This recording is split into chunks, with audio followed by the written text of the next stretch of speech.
And hello, everyone. Welcome to a late in the week recorded FPL Frontline Trenches Prediction League. Yeah, it's a little later than normal. It's been a week. Results weren't out till Thursday for Extreme Rules, as you see on your screen. So Trenches follows that, and it's Friday night. It's fine. It's fine. I'm Scott, one of your co-hosts for the FPL Trenches show. That's what this is. I know what I'm talking about. My brain isn't mush. Joining me, though, is BeerMeJesus. His brain also isn't mush. How are you doing, BeerMe? I'm doing pretty good. How about yourself? I'm doing. Your brain is also mush, isn't it? It's been a week. It is. It It is. Yeah. Thankfully, though, BeerMe, we have just this show to cover, and we're not even going to talk about future stuff. Like, yeah, there's some Survivor Series matches that look like they got made and stuff, and Crown Jewels coming up with some contendership, and we will mention one thing coming up, but the next show is until October 21st, and today's October 1st, 11 p.m. It's October 1st, though, so we've got 3 weeks before Crown Jewel, which is a weird time. Keep in mind, we'll talk more about that as we go. Bound for Glory, and then obviously Survivor Series and Takeover, presumably a War Games. We'll see as we go, but for now, it's just this. So this is the Frontline Prediction League, Frontline League on Twitter. It is on this YouTube channel. Like, favorite, subscribe here on the FPL one as well. And you can follow through with the Discord down below. Go into our live event chat. The Rampage live event talk has just ended. SmackDown was on earlier. There was talk in there. There's going to be stuff for the weekend. I know Free the Narrative's coming up. I look forward to that. There's cool stuff in there. And by the way, we also have Top of the Card Pod on Twitter. The Top of the Card podcast is on Spotify and all that fun stuff. We talk real wrestling. That's coming this weekend too. Might be a little later on Saturday, but it's still coming. But this is FPL Extreme Rules.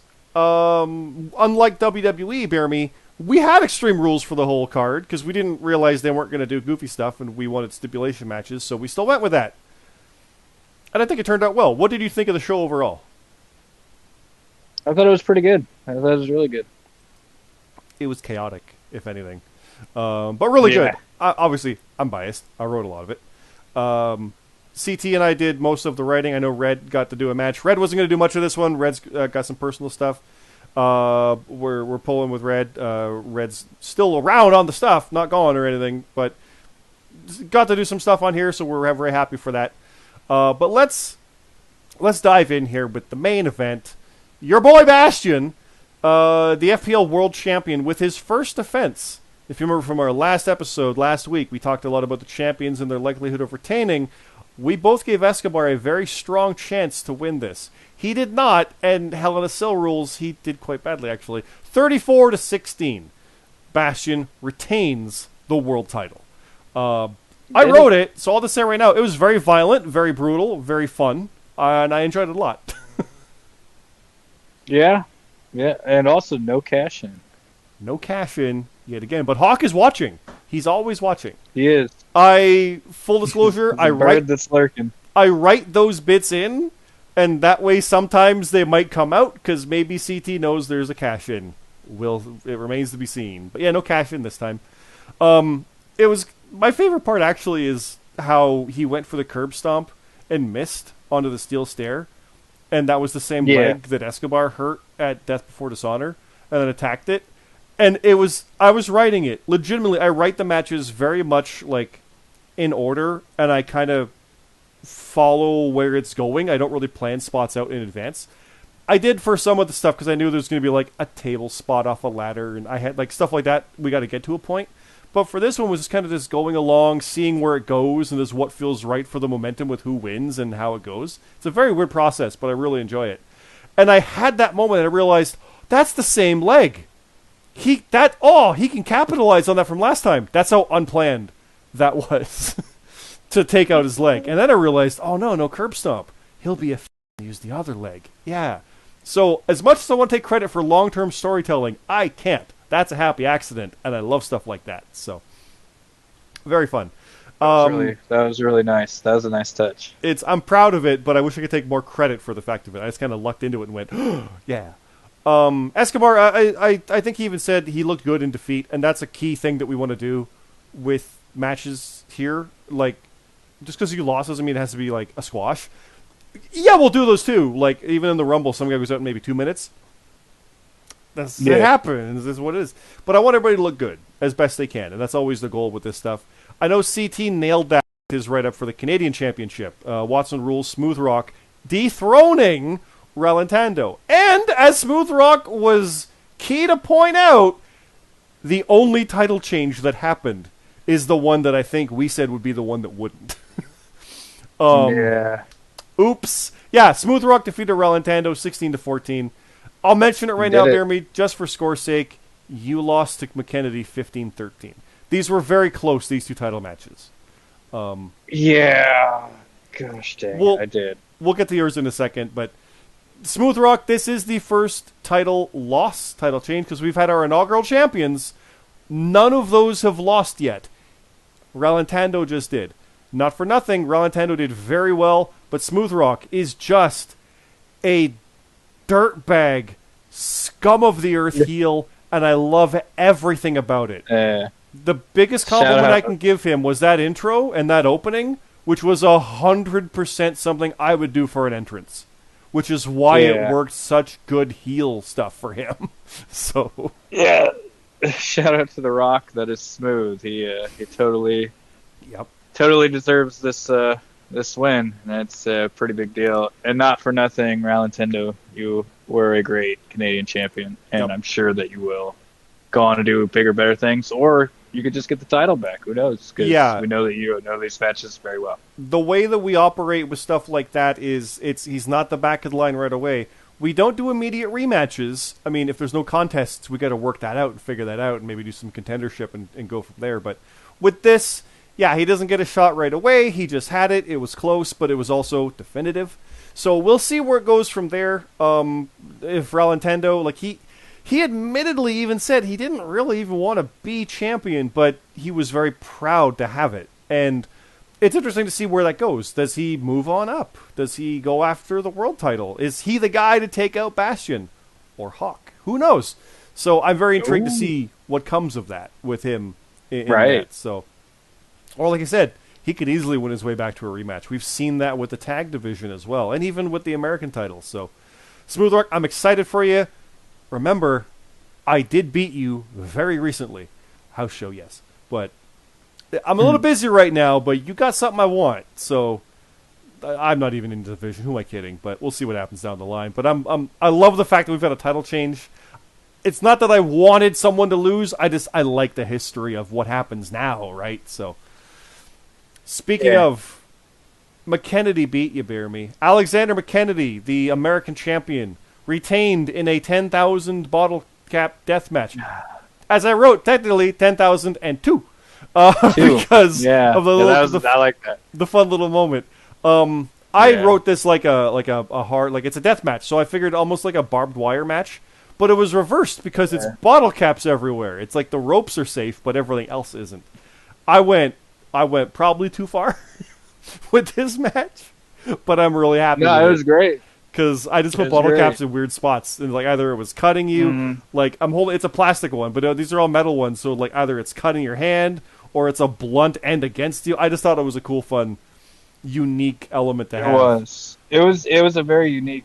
It was very uniquely written. I really liked it. I appreciate that. It was really good. The glass, I went too far, but I had to do it. I don't know why, because it was like a bottle. And the RGX is ever on the show as well. It was super fun to have him there, also like cheering you and help. Yeah, but McKennedy, let's point this out. We've been skirting around this for a while.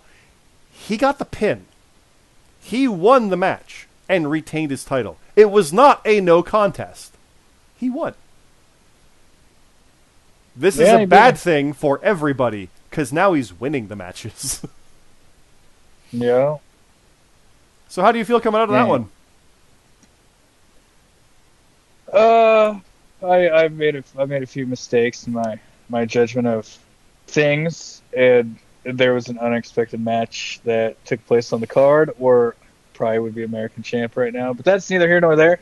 Got to go back to the old drawing board and figure it out, because my other two stablemates are having success, but I just need to make a few adjustments here and there, and I'll be all right. Again, 2 points in a death match is not far off, so Not for nothing there. That's still very good. The next couple, we've got a submission match. The Midnight Rider defeated Rate Wrestle. Very good turnaround. Lee has slowly been on a very consistent run. And he's got revenge on Rate Wrestle. I like that. I like that a lot. I'm biased, yes, but it's good to see. I'm very happy with that. I like both of their characters' styles of wrestling, too, because they're both very similar. Mm-hmm. So... And this match was really well written too. I really liked it as well. Actually, this whole card's just really well written. I can't lie to you; it's really good. This one was CTs as well, yeah. I really liked it. I think we did a really awesome job on this one. I always say that, but right. It's just like every next one. It's like it's like, man, this one's even kind of better than the last one. It just keeps getting better. Well, we got the Lumberjack match. Jonathan CT Martin defeating Luke Gray in a Lumberjack match, and he embarrassed him. He did. God, somebody's got to stop CT before he just, he's already delusional, but it's going to get even worse if somebody doesn't beat him. Luke, you got one job. It's beat him at this Team Luke versus Team CT thing, probably in Survivor Series. If anybody's wondering why my camera is shaking, it's because there's a train going by. And every now and then, it makes everything shake. So my monitor's shaking a very small amount. The webcam is on the monitor, so it's like. So do you live pretty close to the tracks? So as I bring up the next match, which is the contendership match for the American title. Yeah, my house. There's my house. There's the street. Then there's the guys on that side, and then behind them is train tracks. So it doesn't. It only does this maybe once a week. Because there's a big train going through. We're in Thunder Bay, which is a good throughput. Like a lot of stuff comes through here on the ports. We've got a major port in Lake Superior, so a lot comes through here from that. So, yeah. So yeah, my camera's shaking. I don't think I've ever recorded one with that before. It's kind of funny. Let's see. FPL American Championship. Speaking of RGX, he won a street fight hardcore match against Josh Dionio, 21-9. It was actually very close for a while. JD was worried about a draw until a match or two didn't go his way, and then it's like, ooh, we don't need to worry about that draw anymore. And RGX won the #1 contendership, and he will go on to face Alexander McKennedy. I am not sure when. It might be Crown Jewel, simply because it's probably not Survivor Series. It might be TakeOver if there is one, and if not, we're looking at probably TLC, and that's December, so it's probably Crown Jewel at the end of the month, just logistically speaking for that. I really kind of want RGX to win that. He did it. He got over the hump, and this is to really get over the hump. If he can capture some gold, really kind of want him to win it, but he's up against no slouch. McKennedy is just that good. Now we'll have to see. The story here is really cool too, because it was supposed to be McKennedy versus RGX at SummerSlam, but because of the draw that happened with McKennedy and JD, they rematched, and we added RGX. So RGX finally gets his due, He never got his one shot. He never got his one-on-one. And he beat the guy that he was in the triple threat with, so he's knocked off one piece of the puzzle, and now goes against the champion who just beat you very definitively in a brutal match. No idea what the stipulation is going to be between the two Scotsmen, so we'll see what that is, but very intrigued on that. And you're pulling for RGX on that one? I know I am too. Sentimental. He's my first opponent here. I kind of want him to win it.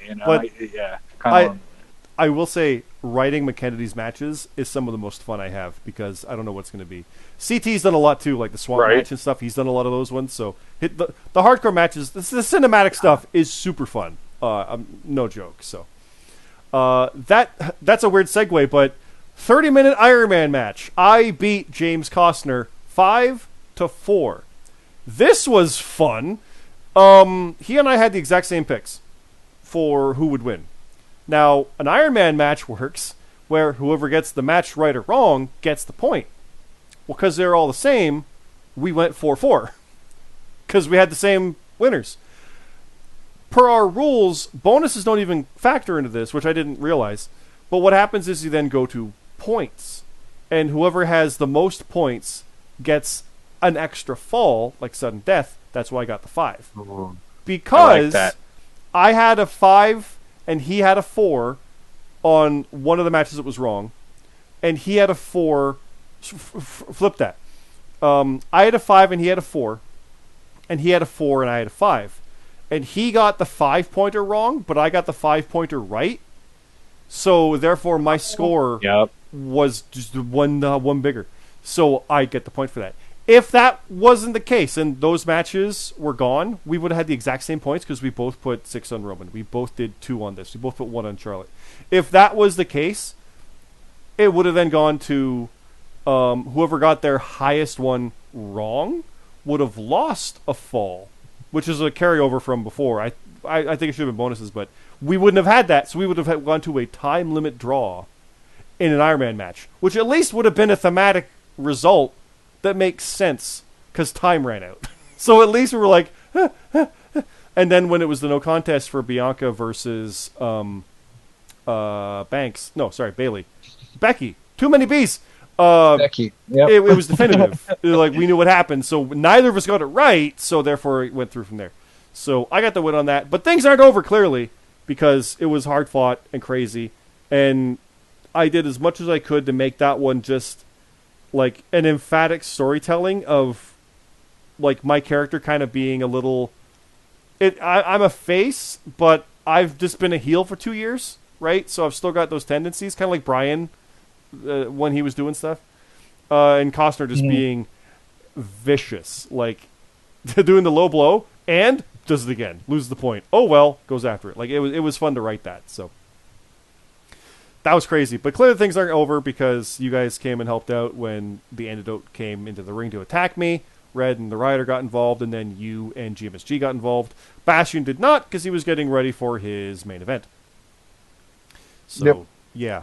Speaking of La Familia, Escobar was with the main event as well, but the FPL Continental Tag Team Championship #1 Contenders Ladder Match. You may notice there's no title match here. We'll get to that. La Familia, Detrick Cyrus, and the Alpha Dog defeated OVS, Angela Grace, and Jason Blades via points. Ladder matches go first to get 5 in a row wins. There was only 6 matches and nobody got no contest right, so it was going to points. So 40-35, still very close for these guys. And La Familia, as predicted by BeerMeJesus and Scott, are the #1 contenders for the tag titles. And I know they're getting the shot at Crown Jewel. More on that as we go. So, La Familia is going to get the gold, right? The World Championship did elude them, but do you think they're going to get the tag gold? Yes. You think so, yeah? Yes, I do. Okay. Yeah, I think they will. All it right. wasn't looking too good for La Familia in that match. No, it really wasn't. Late in the match, yeah, the OBS was about to pull it out. And Grace had 4 in a row. Mm-hmm. Grace almost won it single-handedly for that. Yeah, it was crazy. Yeah. And then Becky happened with no contest, which nobody predicted that, so it reset the scores. 4 corners strap match. Chef Urban versus Mad Elite Titan. 3-2, similar to Iron Man scoring with that. But interesting where there's some respect between these two now, because they've been going to some wars. And that could be something dangerous, talking about tag teams as well. It's interesting to see what wars can bring people together. I know GMSG is the letters I meant to say. He and I have had something similar with that. I know even you and I had that before and now after, and so there's some interesting factors here involved with what these two could do. It's kind of funny because it's MJF and Moxley avatars, but we'll see what happens there. In a hardcore match, Cam defeated Cammy Cat 11-9. Very, very close. Bummer there for Cammy. And then the main event of the pre-show, it's the Tag Team Champions. Simple Creatures, Modstep and JJ Rocky defeated Death Money Inc., The Arbiter, and Kano Mac. Now, I said champions, forgive me. It's Modstep and not champion JJ Rocky. Chappers was supposed to be there. Chappers didn't show. We're bummed by that, but here's how that goes, because it's unfortunately an eventuality. We went the Rumble, nobody knows what stuff like that, but it happens.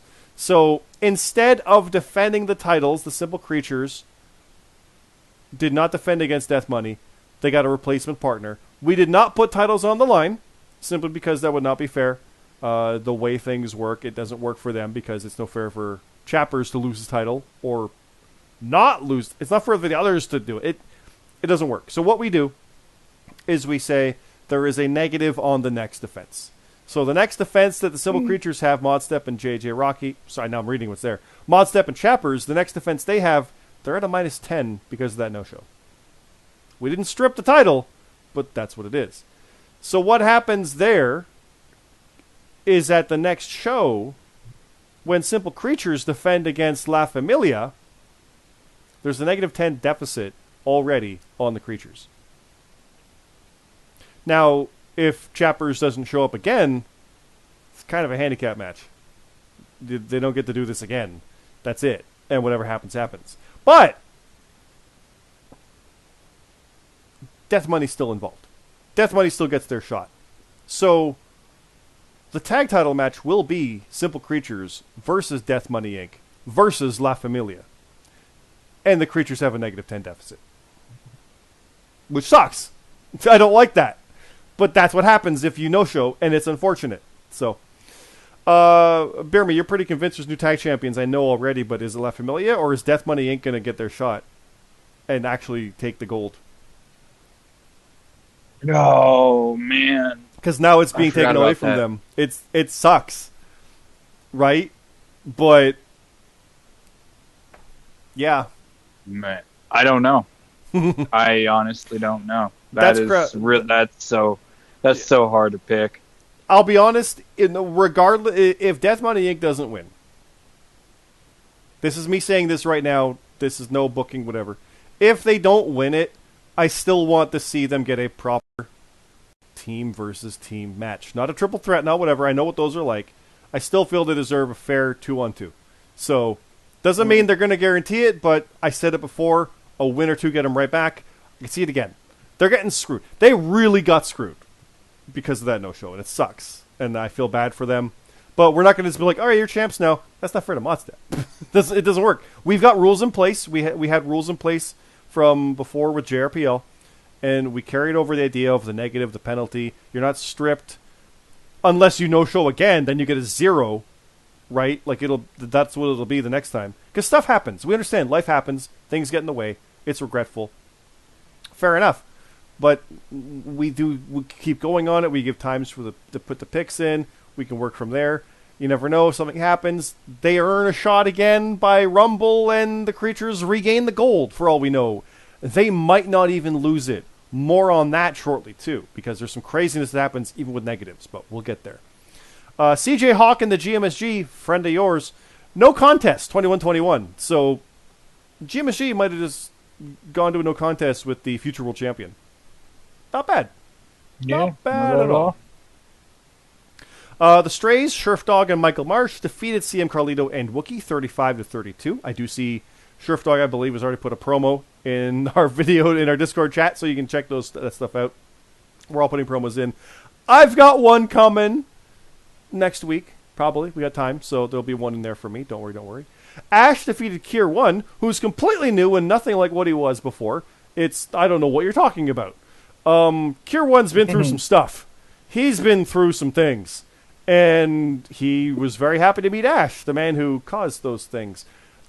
I can't even summarize it much more than what is in the write-up, so please go check out the write-up and check out our character chat I just mentioned, because he's put a lot of work into that stuff.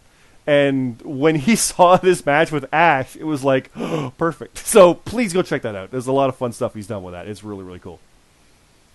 Redhead beat Wesley Shadow. Hey, that's my girl. Yeah, nothing wrong with that. Broken Nerd beat the Gaffer, and it was close, though. And that's scary for Nerd, because the Gaffer was 17-15. Holy crap, that's close. The Strays, the other part, Supreme Rock and Mark Harper beat Death Money Inc., Ace High, and Tino. Very good win for that set of Strays to defeat that set of DMI. Very, very impressive there, especially by 2 points. That's like a bonus. That's one bonus question from one guy. So, very, very good there. Bane the Bishop beat Junction and Jut 19-16-14. Mystery Mask beat Rab, very close, 19-17. Skylar Cross beat Lexi Briggs, 21-20. So close. Danny the Light Jordison defeated Payne. Huge win for the Light, 20-33. Buck N5 beat Monkey Bong 18-12. Kurt Cult beat Casey Warden 19-16. Casey Warden, this is nothing against you, but I am so happy to see Kurt Cult get a win. we've wanted that for a long time. Killmonger beat Papa Snooch 16-7, and Matt Zion beat 3J Platinum 16-12. Let me explain what happened here. You see on your screen, Matt got a -5 penalty because he posted after the deadline, and he still won by 4.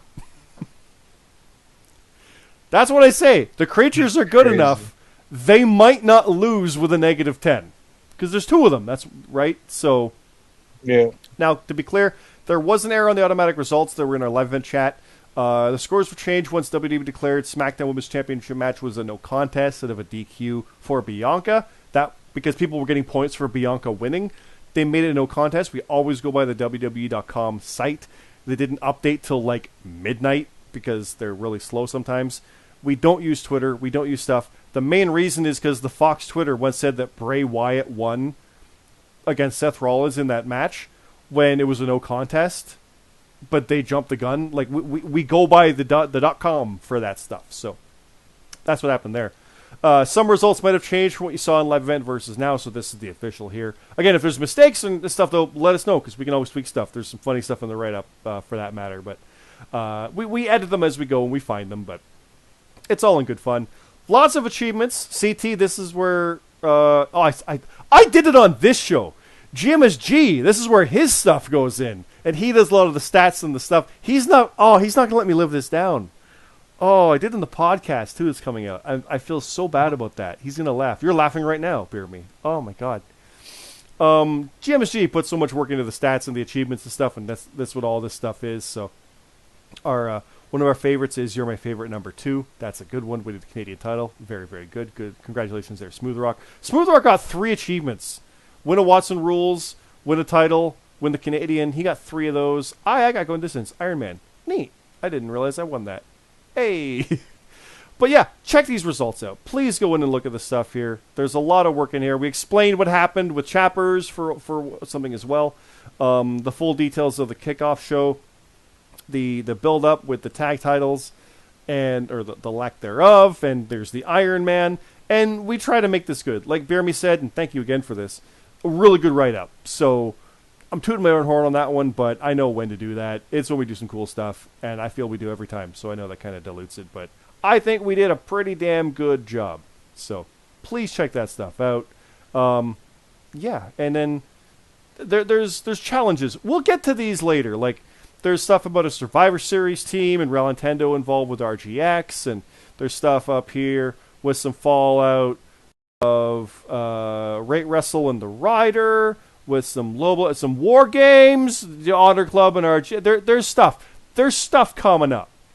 But we'll talk about that later. That's over on this page. That's where Crown Jewel is. Oh, look, McKennedy and RGX for the title. It's coming. It's coming. So, yeah, we'll have more detail on that because there's so much more to go. There's so much more to come. But I think this closing out with the results we just went through, that's the key here. It was a hell of a lot of fun, Beer Me. I just rambled on for so long, I have nothing else to say about it. What were your overall thoughts afterwards? What do you got? Any thoughts? Any change of mind? Like, are you going to try to go after the American title still, or like? Because I forgive me for pointing this out. You just lost both of the mid-tier titles, the mid-card belts. Yeah. So that not gonna lie, that means the world title's a little out of reach right now. But what's your kind of goal going forward now? What do you think? Well, my goal right now is just to string a couple wins together, and then whichever mid-card title gives me the opportunity, or if I just string enough together to get a world title shot, who knows? But until then, I'll just be hopefully go on a winning streak here. That's pretty much my goal as well right now. You're doing good.